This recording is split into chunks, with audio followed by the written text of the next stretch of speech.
नमस्कार, आप देख रहे हैं अपना बिहार। मैं हूं आपके साथ विभा उपाध्याय। कटिहार की उस महिला का पति बाहर काम करता था। पति बाहर था और कोई परेशानी होती थी तो पति का दोस्त घर आता था, समस्याओं को दूर करता था। लेकिन समस्याओं को दूर करते करते वो ऐसी मुसीबत बन गया कि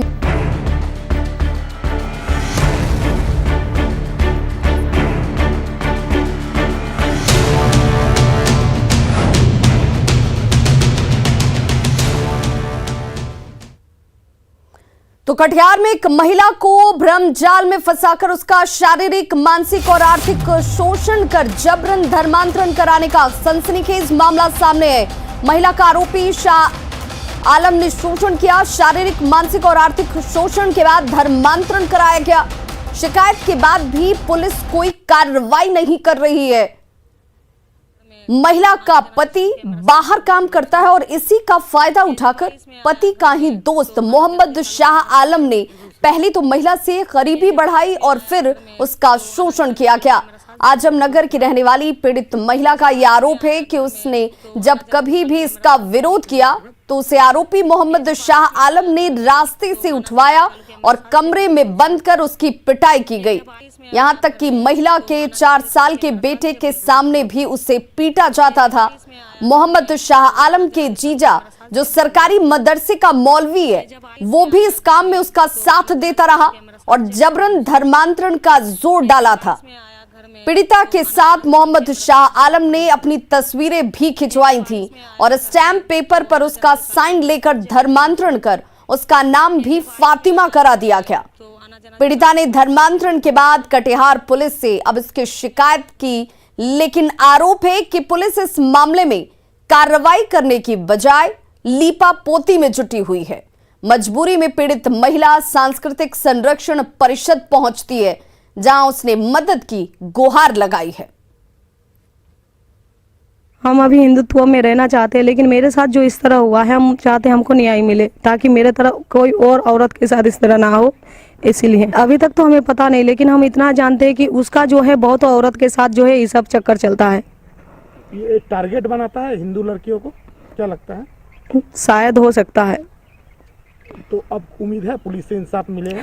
हमें तो उम्मीद है सर, लेकिन हर चीज को दबाया जा रहा है। आप कई संगठन के पास भी दौड़ रहे हैं लगातार? हाँ सर, जब देखते हैं कि 25 अक्टूबर को जो है दिया हुआ, ये जो है अभी तक एप्लीकेशन दिया हुआ एसडीपीओ के पास गया है, लेकिन वो जो है इस मामले में अभी भी कोई कार्रवाई, कोई छानबीन कुछ नहीं किया है। इसलिए जो है संस्कृत संरक्षण परिषद में आए हैं न्याय के लिए, न्याय का गुहार लगाने के लिए कि हमें। लगभग 1 साल से यौन शोषण हुआ और इस क्रम में जुलाई में एक एफिडेविट के माध्यम से उसका धर्म परिवर्तन कराया जाता है और ये धर्म परिवर्तन का जो साक्ष्य है वो साक्ष्य साथ में लगाया गया है। और उसके बावजूद भी जो कटिहार पुलिस है अभी तक कोई कार्रवाई नहीं कर पाई है और कटिहार पुलिस इस अपेक्षा में है कि कटिहार में हिंदूवादी संगठन जो है एक बार खड़ा हो जाए और कटिहार में हिंदू और मुसलमान का दंगा हो जाए। दंगा होने के बाद पुलिस सक्रिय होगी ताकि कुछ नए केस उसको मिल सकें। इस अपराध को हम बर्दाश्त नहीं करेंगे और एक घटना जो आपके द्वारा संज्ञान में आ रहा है, जो पीड़िता हैं उनके द्वारा अगर संज्ञान में लाया जाएगा तो पुलिस और हमारी सरकार कड़ी कार्रवाई करेगी। और सहयोगी सुब्रत गुहा हमारे साथ इस वक्त ज्यादा जानकारी के साथ फोन लाइन पर कटिहार से जुड़ गए हैं। सुब्रत, आखिर कार्रवाई अब तक क्यों नहीं की गई? क्या कोई जवाब है इन अधिकारियों के पास? देखिए जो घटना का सबसे बड़ा दुखद पहलू यही है कि पीड़िता लगातार अपने जो गुहार है वो लेकर शासन के दरवाजे पर हर बड़े अधिकारियों के दफ्तर तक चक्कर लगा चुके हैं, लेकिन हर जगह निराशा ही मिला है।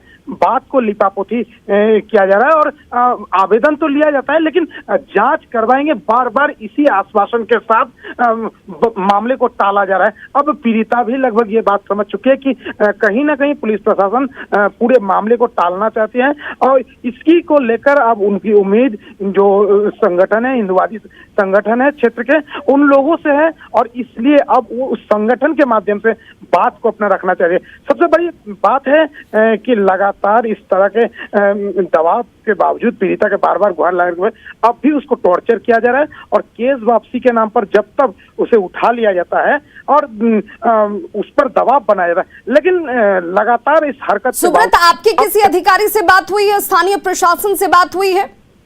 जी देखिए, हम लोग लगातार इस बारे में संपर्क किए हैं, लेकिन कोई भी कुछ कहने के लिए तैयार नहीं है। इस बीच जो यहाँ के विधायक है और बिहार के डिप्टी सीएम है, उन तक हम लोगों ने मामला को पहुंचा है और उन्होंने आश्वस्त किया है कि निश्चित तौर पर ये बड़ा विषय है और इस इलाके से इससे पहले भी कई मामला आ चुका है। उन्होंने इस मामले को गंभीरता से लिया है। अब एक उम्मीद जगी है कि न्यूज़ 18 के पहल के बाद पीड़िता को इंसाफ मिलेगा। चलिए, अब ये देखना होगा कि कब तक इस पीड़िता को इंसाफ मिल पाता है, क्योंकि सिर्फ एक धर्मांतरण का ही मामला नहीं है। मार पिटाई, शारीरिक शोषण और उसके बाद धर्मांतरण, और यह कोई पहला मामला नहीं और इस पर कब तक स्थानीय प्रशासन कार्रवाई करता है, ये बेहद महत्वपूर्ण। बहुत बहुत शुक्रिया सुब्रत इस तमाम जानकारी के लिए। अगली खबर छपरा से, जहां गरखा में कोलकाता के जेवर कारोबारी से अपराधियों ने 20 लाख रुपए लूट लिए हैं। घटना बीती रात की है। लुटेरे पुलिस की वर्दी में थे और यह बताया जा रहा है कि कारोबारी छपरा से पैसा लेकर कोलकाता जा रहे थे। इसी दौरान केवानी मोड़ के पास पुलिस की वर्दी पहने अपराधियों ने पहले उन्हें रोका, कैश को अपने कब्जे में लिया। जांच के नाम पर गाड़ी की चाबी और मोबाइल लिए गए। कारोबारी ने पुलिस से इसकी शिकायत की और इस लूटकांड की जांच के लिए एसपी ने एसआईटी का गठन कर दिया है। और लूट की इस वारदात के बाद सवाल खड़े हो रहे हैं। सवाल ये कि क्या छपरा पुलिस गश्ती नहीं करती? क्या छपरा पुलिस का खौफ खत्म हो गया है? नकली पुलिस पर कब कार्रवाई करेगा प्रशासन, ये बड़ा सवाल इस वक्त, क्योंकि सब कुछ पुलिस की वर्दी में ही अपराधियों ने अंजाम दिया।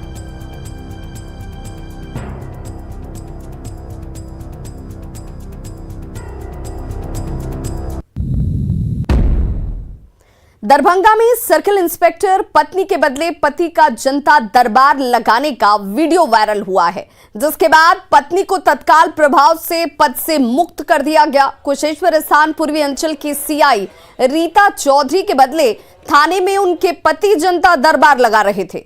सर्किल इंस्पेक्टर रीता चौधरी इस दौरान मौजूद नहीं रहती थी। मामला सामने आने के बाद बिरौल एसटीओ ने रीता चौधरी को पद से हटा दिया है।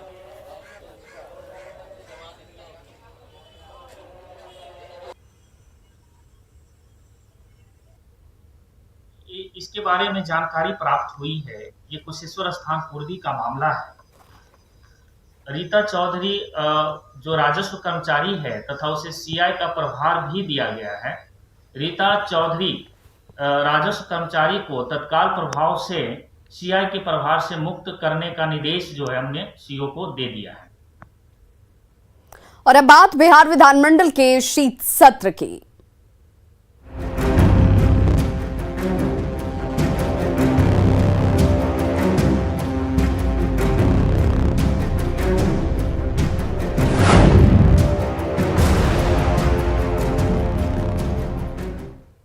बिहार विधानमंडल के शीत सत्र का आज आगाज हो गया। विधानसभा में सदन के पटल पर 3 विधेयक आज रखे गए, जिसमें बिहार निजी विश्वविद्यालय संशोधन विधेयक 2021, बिहार भूमि दाखिल खारिज संशोधन विधेयक और बिहार तकनीकी सेवा आयोग संशोधन विधेयक शामिल थे। आज पहले दिन की कार्यवाही शोक प्रस्ताव के बाद कल तक के लिए स्थगित कर दी गई। मुख्यमंत्री सदस्य श्रीमती रेणु देवी, उप मुख्यमंत्री सदस्य श्री विजय कुमार चौधरी, पीठासीन और इससे पहले विधानसभा अध्यक्ष विजय कुमार सिन्हा ने विधानसभा परिसर में महापुरुषों की प्रतिमा पर माल्यार्पण कर उनको नमन किया और सदन के शीत सत्र की कार्यवाही शांतिपूर्ण तरीके से चलने की उम्मीद जताई।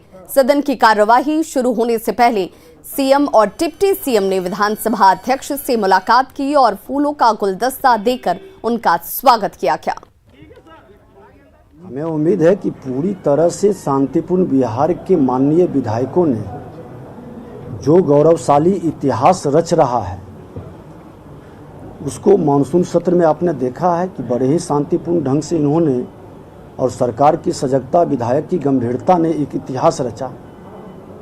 उसको आगे बढ़ाना है, मिल करके और सब लोगों का सहयोग और कोऑपरेशन भी मिल रहा है। विधान परिषद में शीतकालीन सत्र के पहले दिन दिवंगत नेताओं को श्रद्धांजलि दी गई, जिसके बाद कल तक के लिए सदन की कार्यवाही स्थगित कर दी गई है। कार्यकारी सभापति अवधेश नारायण सिंह ने कहा कि विधान परिषद उच्च सदन है और सदन के सदस्य गरिमा बनाए रखेंगे, ऐसी अपेक्षा है। क्या सत्र तो बढ़िया से चलेगा? यहाँ तो बराबर चलता है सत्र बढ़िया से, यहाँ तो कभी हला हंगामा होता नहीं है और ये उच्च सदन है, अपने गरिमा को कायम रखेगा इस बारे में।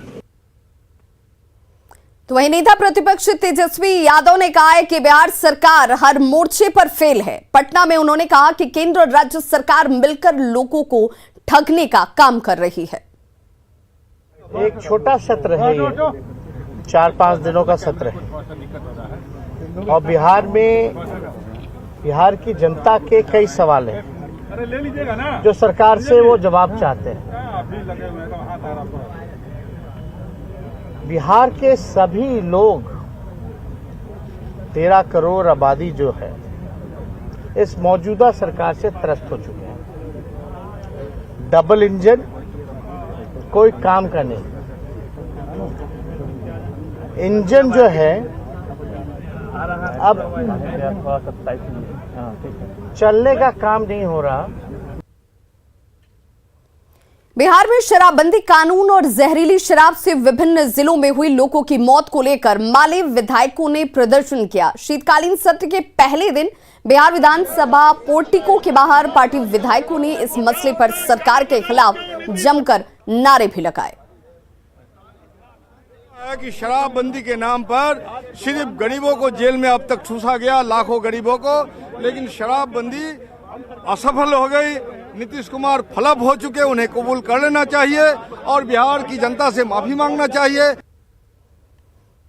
तो शराबबंदी पर बीजेपी विधायक हरिभूषण ठाकुर बचौल के तेवर नरम हो रहे हैं। उन्होंने कहा कि उनके बयान के बाद ही सरकार जो है वो सख्त एक्शन लेती नजर आई। शराबबंदी बिहार में बंद है और ये बिहार का समझिए सबसे प्रमुख योजना है और सख्ती से प्रशासन इसको निपट रही है। तो क्यों अचानक क्यों बदल गया आपका?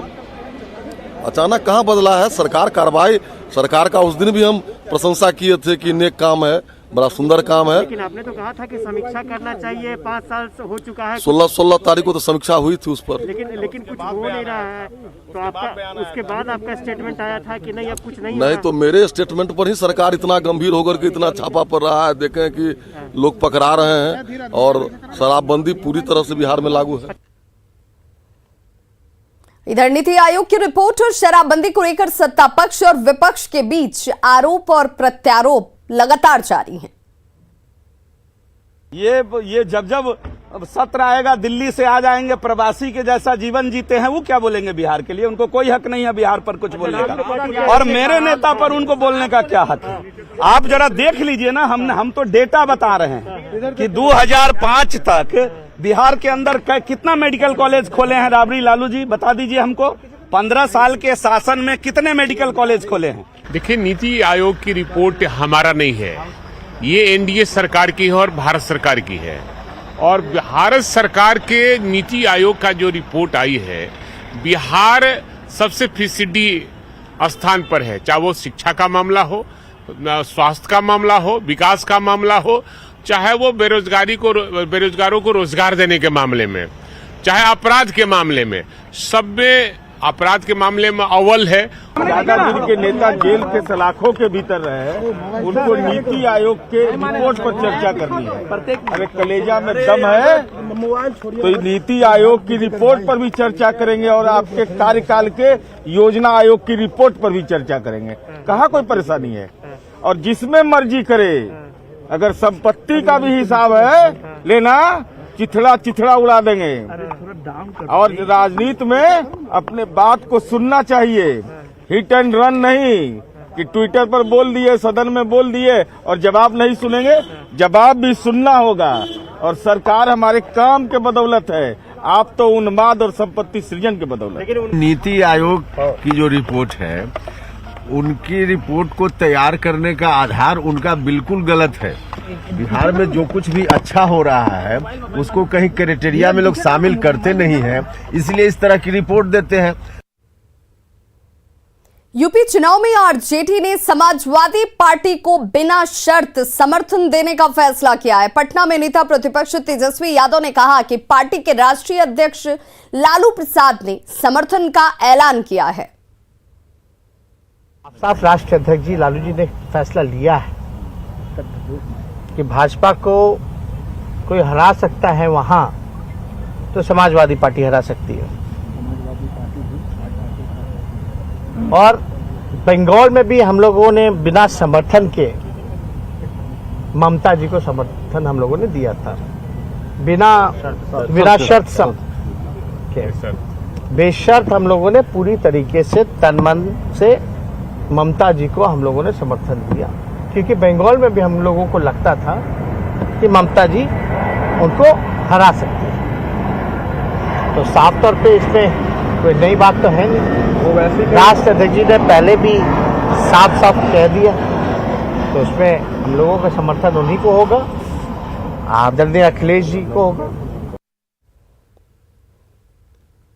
और बड़ी खबर इस वक्त मधेपुरा से आ रही है, जहां ग्रामीण बैंक से 6,25,000 रुपए की लूट की घटना को अंजाम देने के लिए बाइक से बताया जा रहा है कि 4 की संख्या में अपराधी पहुंचे। बैंककर्मी और ग्राहकों को बंधक बनाकर लूट को अंजाम दिया गया है। 2 बाइक से 4 अपराधी पहुंचे थे, ग्राहकों को बंधक बनाया गया और लूट को अंजाम दिया जाता है। कुमारखंड थाना क्षेत्र के रोता की यह घटना है।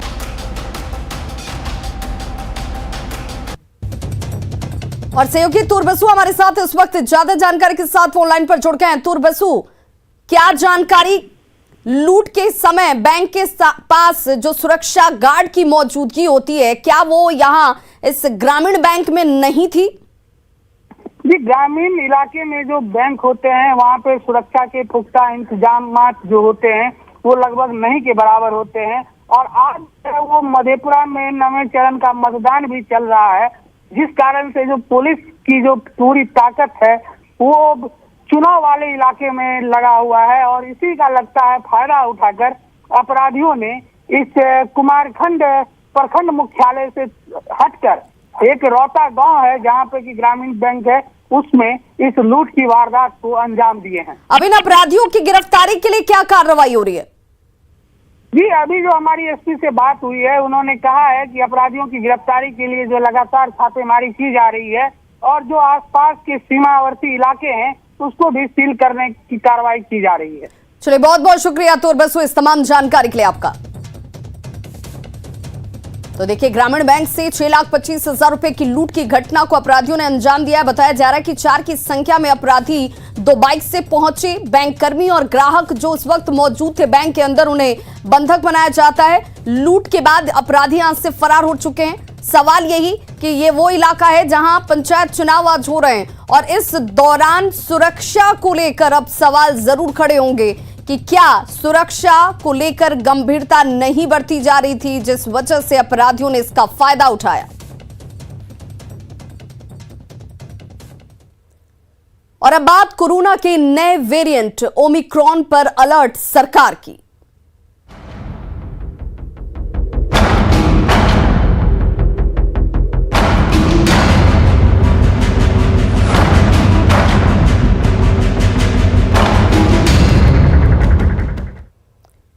तो ओमिक्रॉन को लेकर सरकार अलर्ट मोड पर है। आज स्वास्थ्य मंत्री इसे लेकर एक बड़ी बैठक करने जा रहे हैं। जी हां, सभी जिलों के डीएम के साथ स्वास्थ्य मंत्री की आज ये बैठक होने वाली है। शाम 5 बजे का वक्त, जब वीडियो कॉन्फ्रेंसिंग के जरिए मंगल पांडे जो है वो अधिकारियों से जुड़े हुए नजर आएंगे।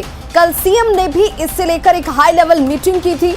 ओमिक्रॉन कोरोना का सबसे खतरनाक वेरिएंट बताया जा रहा है और अब इसे लेकर सरकारें गंभीर होती हुई, ओमिक्रॉन को लेकर सरकार अलर्ट मोड पर है। और आज शाम 5 बजे स्वास्थ्य मंत्री जो हैं वो वीडियो कॉन्फ्रेंसिंग के जरिए अधिकारियों से मीटिंग करने वाले हैं, जुड़ने वाले हैं। सभी जिलों के डीएम के साथ ये बैठक बेहद महत्वपूर्ण है।